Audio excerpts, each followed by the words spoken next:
اب آپ کو بتائیں کہ ایک طرف مذاکرات، دوسری طرف لڑائی۔ امریکہ اور ایرانی افواج پھر آمنے سامنے۔ سینٹ کام کا کشم جزیرے میں ایرانی اہداف کو نشانہ بنانے کا دعویٰ، کہا حملے بحرین اور کویت کی جانب داغے گئے میزائل حملوں کے جواب میں کیے گئے۔ ایرانی پاسداران انقلاب کا بھی جوابی وار، امریکی 5th fleet headquarters, air base اور ہیلی کاپٹروں پر میزائل داغے گئے۔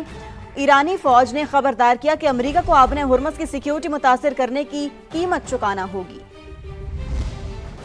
مشرق وسطی میں جنگ کے شعلے پھر بھڑکنے لگے۔ امریکہ اور ایران کے ایک دوسرے پر پھر حملے، کشیدگی میں اضافہ۔ مذاکرات کے باوجود امریکہ اور ایران پھر آمنے سامنے۔ امریکی سینٹ کام نے کشم جزیرے میں ایرانی اہداف کو نشانہ بنانے کا دعویٰ کر دیا۔ بیان میں امریکی افواج نے کہا حملے بحرین اور کویت کی جانب داغے گئے میزائل حملوں کے جواب میں کیے گئے۔ سینٹ کام نے بحرین میں امریکی ہیڈ کوارٹر اور فضائی اڈوں پر حملے کی خبروں کو غلط قرار دیا اور واضح کیا کہ آبِ ہرمز کی ناکہ بندی جاری رہے گی۔ ایرانی پاسداران انقلاب کا بھی جوابی وار، امریکی اہداف پر میزائل اور ڈرون حملوں کا دعویٰ۔ ایرانی فوج کے مطابق امریکہ نے جزیرہ کشم میں کمیونیکیشن ٹاور پر حملہ کیا، جس کے جواب میں امریکی اڈوں کو نشانہ بنایا گیا۔ امریکی 5th fleet headquarter, air base اور ہیلی کاپٹروں پر میزائل اور ڈرون داغے گئے۔ ایرانی فوج نے خبردار کیا کہ امریکہ کو آبِ ہرمز کی سیکیورٹی متاثر کرنے کی قیمت چکانا ہوگی۔ ایران کا ایک بار پھر کویت پر ڈرون حملہ، ڈرونز اور میزائلوں سے ایئرپورٹ کے ایک ٹرمینل کو نشانہ بنایا گیا۔ کویتی سول ایویشن کا دعویٰ، واقعے کے بعد ایمرجنسی نافذ کر دی گئی ہے۔ ایئرپورٹ پر تمام پروازیں اگلے حکم تک معطل کر دی گئی ہیں۔ بعض پروازوں کا رخ متبادل ہوائی اڈوں کی جانب موڑ دیا گیا ہے۔ حکام کے مطابق ایئرپورٹ پر حملے کے نتیجے میں متعدد افراد زخمی ہوئے ہیں۔ ہوائی اڈے کی کئی تنصیبات کو بھی شدید نقصان پہنچا ہے۔ کویتی فوج کا کہنا ہے کہ ایرانی ڈرونز اور میزائلوں کو ناکام بنا دیا گیا ہے۔ ملک کی سیکیورٹی صورتحال پر گہری نظر ہے، سلامتی کے لیے تمام ضروری اقدامات اٹھائے جائیں گے۔ امریکہ کیوں ایران سے ڈیل کی بھیک مانگ رہا ہے؟ امریکہ کے ڈیموکریٹک سینٹر کوری بوکر ایران کے معاملے پر وزیر خارجہ مارکو روبیو پر برس پڑے۔ سینٹ میں پیشی کے موقع پر کہا ڈیل بھی ایسی جسے خود امریکہ ہی پہلے کچرے کے ڈبے میں پھینک چکا تھا۔ ایران نے آبِ ہرمز بند کی ہوئی ہے۔ جواب میں مارکو روبیو نے کہا امریکہ ایران جنگ ختم ہو چکی اور مذاکرات کی بھیک نہیں مانگی جا رہی۔ اور ابھی آپ کو بتاتے ہیں کہ وفاقی آئینی عدالت نے بار ایسوسی ایشنز اور بار کونسلز کی جانب سے دی جانے والی ہڑتال کی کالز کو غیر قانونی قرار دے دیا ہے۔ وفاقی آئینی عدالت کے جسٹس عامر فاروق کا تحریر کردہ تفصیلی فیصلہ بھی جاری کر دیا گیا ہے۔ وفاقی آئینی عدالت بار ایسوسی ایشنز اور بار کونسلز کی ہڑتال کی کالز غیر قانونی قرار۔ وفاقی آئینی عدالت کے جسٹس عامر فاروق کا تحریر کردہ تفصیلی فیصلہ جاری ہو گیا ہے۔ ہڑتالیں سائلین کے انصاف تک رسائی کے آئینی حق کی خلاف ورزی ہیں۔ وفاقی آئینی عدالت کے فیصلے میں یہ بات سامنے آئی ہے۔ کراچی سے گرفتار ڈرگ ڈیلر انمول اور پنکی اور سہولت کاروں کے بینک اکاؤنٹس کی تفصیلات پولیس نے عدالت میں پیش کر دیں۔ پولیس کے مطابق منشیات کے عوض رقم کی ٹرانزیکشنز مختلف بینک اکاؤنٹس کے ذریعے کی جاتی رہیں۔ تو آپ کو بتائیں کہ کراچی سے گرفتار ڈرگ ڈیلر انمول اور پنکی اور سہولت کاروں کے بینک اکاؤنٹس کی تفصیلات پولیس نے عدالت میں پیش کر دیں۔ پولیس کے مطابق منشیات کے عوض رقم کی ٹرانزیکشنز مختلف بینک اکاؤنٹس کے ذریعے کی جاتی تھیں۔ منشیات کے عوض رقم کی ٹرانزیکشن مختلف بینک اکاؤنٹس کے ذریعے کی جاتی رہیں۔ سہولت کار ذیشان اور سہیل کے بینک موبائل کھاتوں سے رقم منتقلی کی جاتی تھی۔ مالی سال 2026-27 کا وفاقی بجٹ کب پیش ہوگا؟ وفاقی وزیر طارق فضل چودھری نے سما کو بتا دیا۔ پروگرام ندیم ملک لائیو میں گفتگو کرتے ہوئے کہا بجٹ 10 جون کو پیش کیا جائے گا۔ تاریخ اس لیے بڑھائی گئی تاکہ مشاورت ہو سکے۔ بجٹ سے پہلے کوئی قانون سازی نہیں ہو رہی۔ وفاقی وزیر نے کہا کے پی میں علی امین گنڈاپور اور سہیل آفریدی گروپ میں کشیدگی بڑھ گئی۔ ہم مداخلت کریں تو سہیل آفریدی کی حکومت 2 دن میں گر جائے گی۔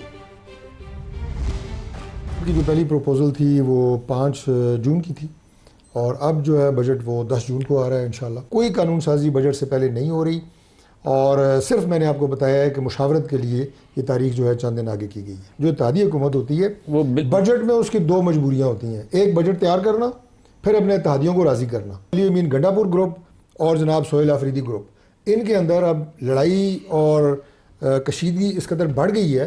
آج اگر ہم اس میں ذرا سا بھی کوئی نقب لگانے کی کوشش کریں تو سہیل آفریدی صاحب کی گورنمنٹ جو ہے 2 دن میں گر جائے گی، 2 دن میں۔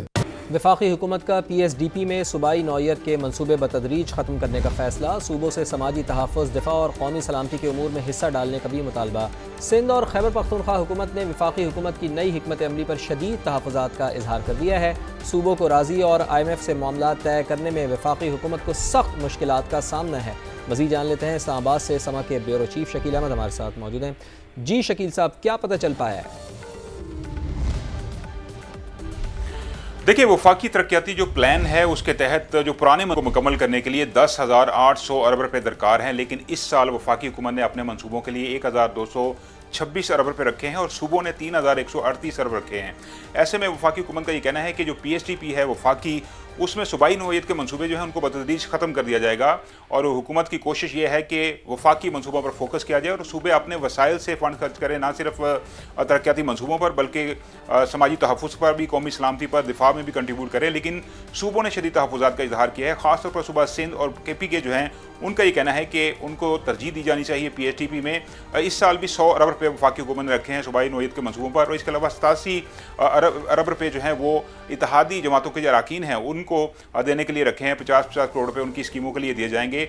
लेकिन टैक्स उमूर में भी सूबों को तहफ़्फ़ुज़ात हैं। ख़ासतौर पर KPK का ये कहना है कि जो 786 जो मंसूबे हैं वफाकी, उसमें सिर्फ 6 मंसूबे KPK के हैं, उनके लिए 1.2 अरब रखे गए हैं। हालांकि 8.6 अरब रुपये उनको सड़कों की तमीर के लिए भी दिए जा रहे हैं, लेकिन उनका ये खदशा है कि PSDP में उनका हिस्सा बतदरीज बिल्कुल ख़त्म हो जाएगा।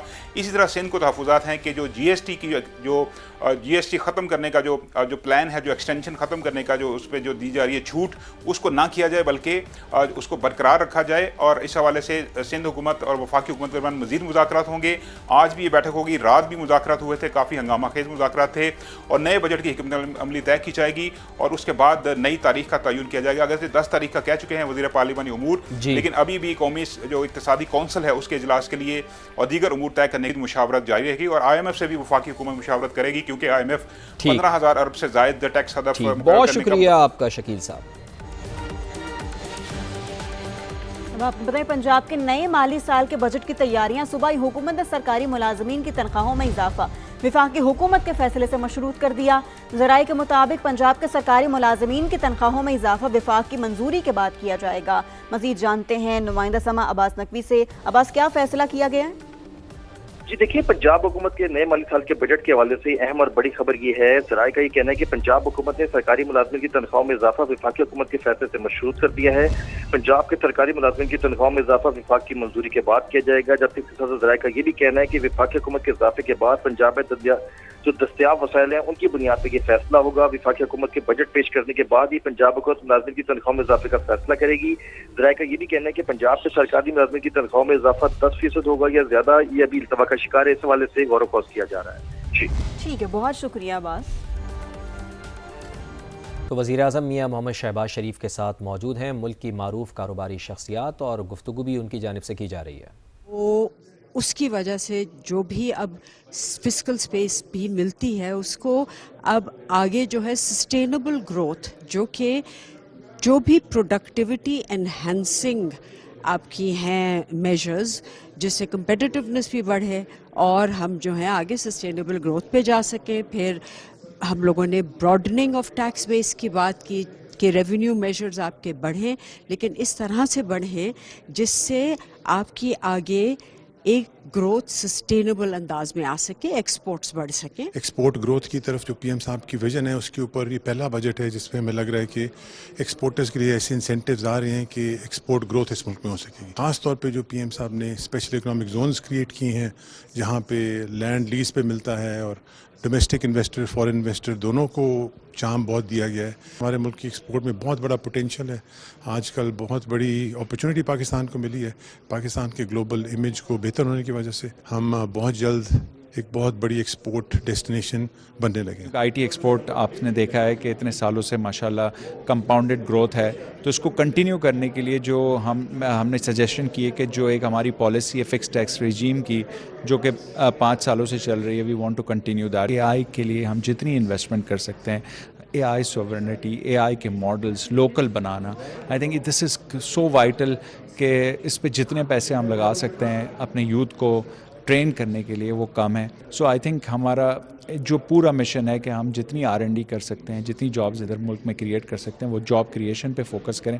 और मेरी हम्बल रिक्वेस्ट है हर किसी से कि जितनी human resource development and training पे हम फोकस कर सकते हैं, हर कॉर्पोरेट उस पर काम करे और पाकिस्तान में हर बच्चे को ट्रेन करे AI की मदद से, ताकि हम पाकिस्तान में एक्सपोर्ट ग्रोथ कर सकें. तमाम बिजनेस लीडर्स ने वज़ीर-ए-आज़म और उनकी टीम की पॉलिसीज़ की तारीफ़ की जो मुल्क को स्टेबलाइजेशन की तरफ लाया है, मगर इसके साथ साथ अब मौका आ गया है कि जो सैलरीड क्लास है और जो बिज़नेस है उनके ऊपर टैक्स के बोझ को कम किया जाए और जो अनडॉक्यूमेंटेड सेक्टर्स हैं उनको टैक्स में लाया जाए ताकि मुल्क में आसानी पैदा हो और मज़ीद तरक्की की तरफ पाकिस्तान जा सके. पाकिस्तान के लिए एक्सपोर्ट्स बहुत ज़रूरी हैं. पाकिस्तान की जो एक्सपोर्ट लेड ग्रोथ है उसके लिए टैक्सेशन के निज़ाम को बेहतर बनाने के लिए कहा गया है ताकि पाकिस्तान की एक्सपोर्ट्स में इजाफा हो सके. जो सबसे इम्पॉर्टेंट चीज़ें हैं एक्सपोर्ट के लिए हमें देखना, एक तो आपकी एनर्जी प्राइसेस होती हैं, उस पर काफ़ी काम हुआ है, रेट्स काफ़ी नीचे आ गए हैं और आगे भी जाते हुए दिख रहे हैं कि और भी नीचे आएंगे. अगर आप देखें IT में हर कुछ हो रहा है, जो AI की चीज़ें हो रही हैं, रोबोटिक्स हो रही हैं, मशीन लर्निंग हो रहा है, तो पूरा इसके ऊपर हमें एम्प्लॉयमेंट भी चाहिए. तो एम्प्लॉयमेंट IT जो आपको दे सकता है फ्यूचर में, या तो टेक्सटाइल दे सकता है. जहाँ से भी दुनिया में रॉ मटीरियल, चाइना से चाहिए, वियतनाम से चाहिए, इंडोनेशिया से चाहिए, कोरिया से चाहिए,